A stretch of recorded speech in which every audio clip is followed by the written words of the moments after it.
So we're on the gravel track leading from Shire Lane towards Sandrock at Hurst Green. It's a lovely morning. This is a great walk around in a big circle from the village, from Hurst Green. It's probably between 2 and 3 miles long, so a lot of it is gravel like this, tarmac road that we've just walked up, and then we'll get to this junction here and turn right, and it becomes more of an unmade path that leads us down to the river where the dogs can have a swim, and you'll see why it's called Sandrock when we get down there. So we've just turned right off the gravel track, and now we're just on the footpath that takes us down towards Sandrock. So you can see it gets a bit muddy, so if you're coming up here for a walk, I'd suggest you put something on your feet that aren't your best Jimmy Choos or your Townie trainers, because you're going to wreck them. It's a bit better in the summer, but even then, because of all these trees, it can stay damp and be a bit muddy. If you've got dogs, it's a great place for them, great walk for them. They can run off the lead. You just got to be careful, as we've got fields on either side of the track, and often there can be livestock in them, but other than that, it's a really good spot to have a run round for them. So we're just approaching the river now at Sandrock. This is quite a popular route for people that live locally, but it's less well known for people that are visiting the area. Most people that come around here and walk generally do the Tolkien Trail, which goes out the other side of the village and is much longer. It's about 9 miles long, so it's really a full day of a job. But if you're up here and you want a shorter walk, then you know this is ideal. It's generally pretty quiet. You might get the odd person running, the occasional cyclist or somebody on a horse, but more often than not, it's pretty quiet.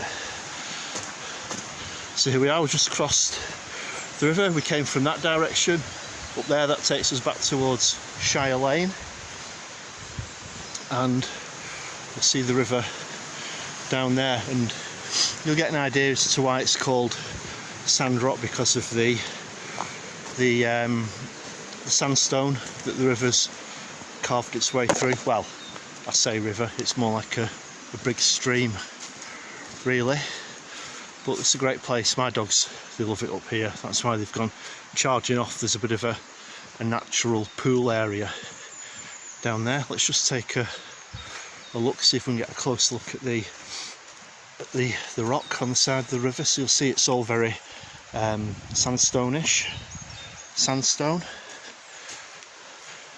It can get quite flooded during the winter, and as you can see, it's advisable to have something decent on your feet, because you're going to get squelchy.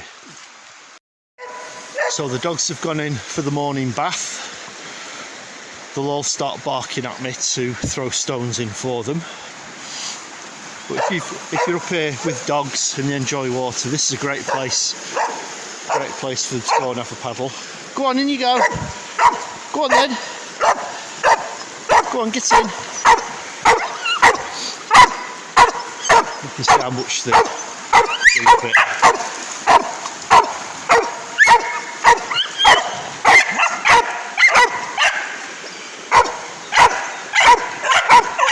So now the dogs have had their bath, we'll carry on along the footpath, and this path will bring us out opposite the village hall in Hurst Green.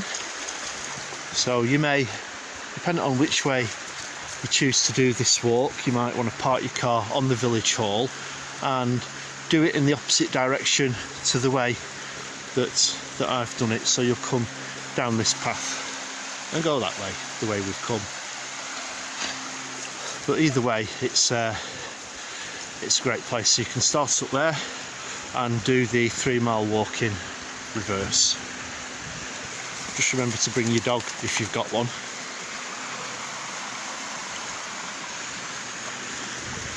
So this is Sandrock. known to the locals, but not often visited by people from outside the area.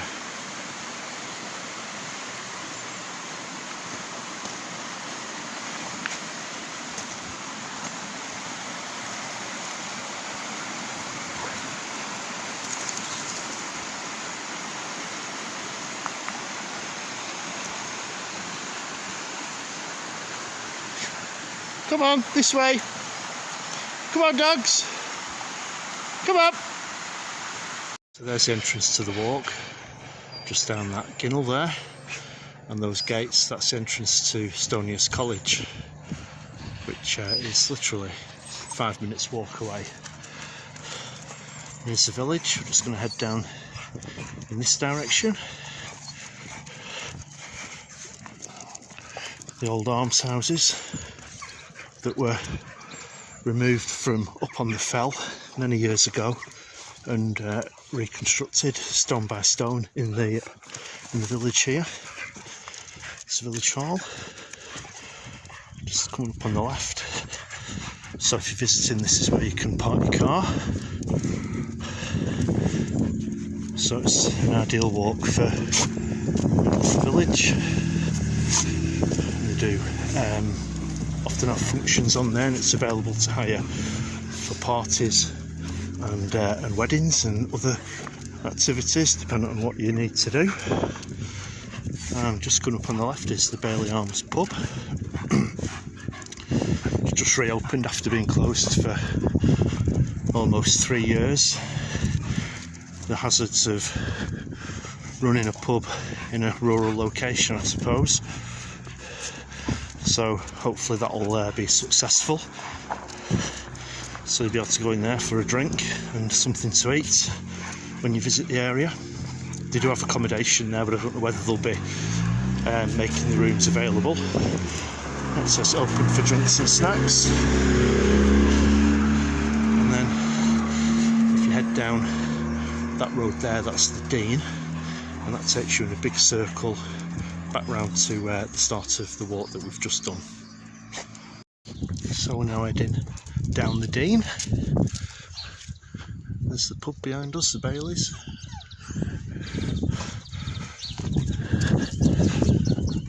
So for us, we're coming towards the end of our walk, maybe about another half a mile or so.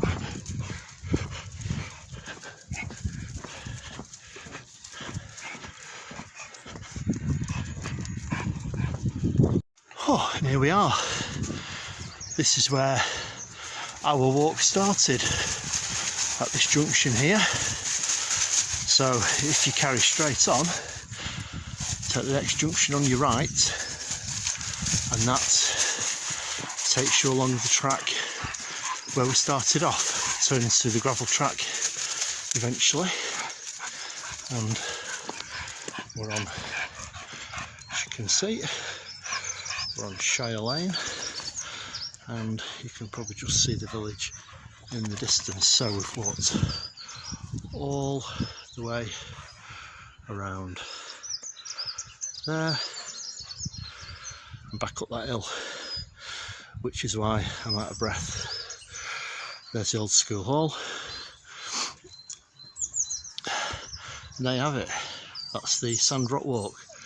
So hopefully you'll enjoy it.